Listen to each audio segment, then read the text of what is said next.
Bonjour, merci à l'évolution psychiatrique d'organiser ce forum essentiel.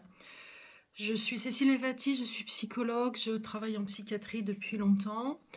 J'ai eu travaillé en prison, d'ailleurs on peut se demander quels sont les projets fondamentaux pour la prison. J'ai travaillé en service, fermé, ouvert et maintenant en CMP.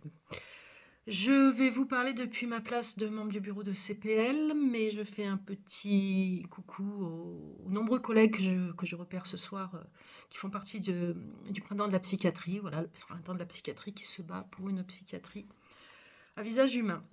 Alors CPL, Convergence des psychologues en lutte, regroupe une vingtaine de collectifs et beaucoup d'individuels. Nous n'avons pas d'obédience particulière, nous sommes pour la pluralité des pratiques. Et nous venons de divers lieux d'exercice, aussi bien le libéral que l'institution. Nous ne préconisons pas l'idée un symptôme égale une méthode.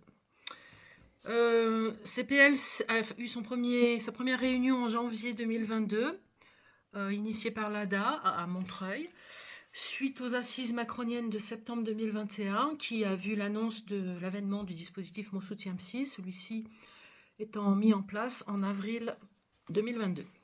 Au-delà des problèmes liés au statut du dispositif, nous considérons qu'il participe d'une logique qui est la même quand l'HAS veut rendre opposables ses préconisations, l'amendement 159, la PPL de ce soir, et probablement d'autres projets. Logique qui vise à externaliser le soin psychique vers le libéral et le privé lucratif, sous couvert de soulager le service public.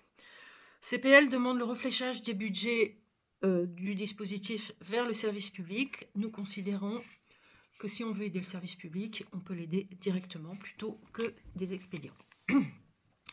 Vous le savez, les psychologues se réclament des sciences humaines. Le collègue de tout à l'heure a fait un détour par le théâtre. Je vais faire un détour par la littérature.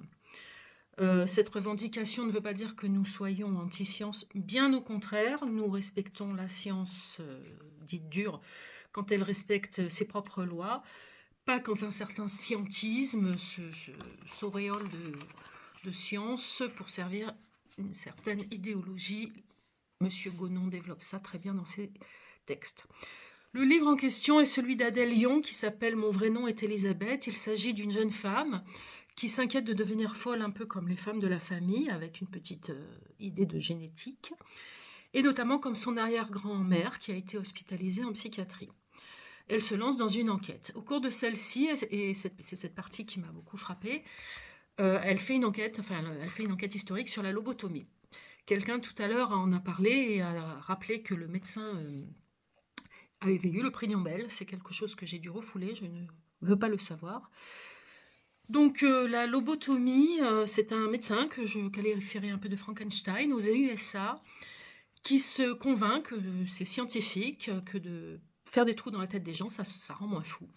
Et donc il parcourt les USA avec sa petite voiture et perce des trous dans la tête des gens. Comme en France, on s'imagine que tout ce qui vient des USA est formidable, ça a aussi été développé dans les années 50, notamment sur l'arrière-grand-mère de l'autrice du livre. Faire des trous dans la tête des gens, évidemment, il faut faire ça avec une certaine précision, puis sinon on fait des trous, on détruit le cerveau. Donc, ça relève d'une certaine psychiatrie de précision. Je ne dis pas qu'il ne faut pas parfois une certaine folie pour faire des découvertes, mais dans ce cas-là, on découvre plutôt la folie de ce médecin. Je me demande s'il n'y a pas une espèce de lignée comme ça qui pourrait partir des saignées à la Molière, en passant par Charcot qui fait faire n'importe quoi dans les présentations de malades aux femmes hospitalisées à la Salpêtrière, en passant par la lobotomie et peut-être que Fondamental, qui se targue de merveilles scientifiques, est un descendant de cette lignée. Alors, une chose encore, l'amendement, il y a une pétition contre l'amendement 159 qui a recueilli 100 000 signatures. Celle sur la PPL, c'est 14 000, c'est beaucoup, mais ce différentiel m'interroge quand même, parce que je crains que la PPL soit bien plus dangereuse que l'amendement. Alors, une petite chose encore sur le dispositif Mon Soutien Psy. Celui-ci avait commencé par des expérimentations dans 4 départements en 2018. Il devait ensuite y avoir une évaluation pour décider si oui ou non ce serait développé.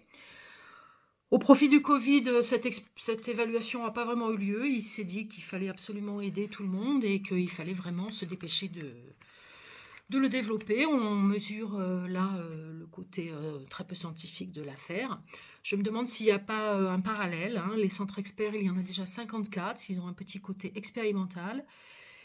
Et on peut très bien se dire que de la même façon, on va trouver ça formidable et on va étendre l'expérience et faire passer ça dans le code de santé publique. Voilà pour mon avis sur depuis CPL. Encore une chose, je pense que l'heure est à l'union des luttes. Au-delà du forum, que faire? Une manifestation le 16 décembre, un meeting, inonder les boîtes mail, je ne sais pas, mais espérons que nous trouvons des moyens d'agir pour lutter contre cette proposition de loi. Je vous remercie.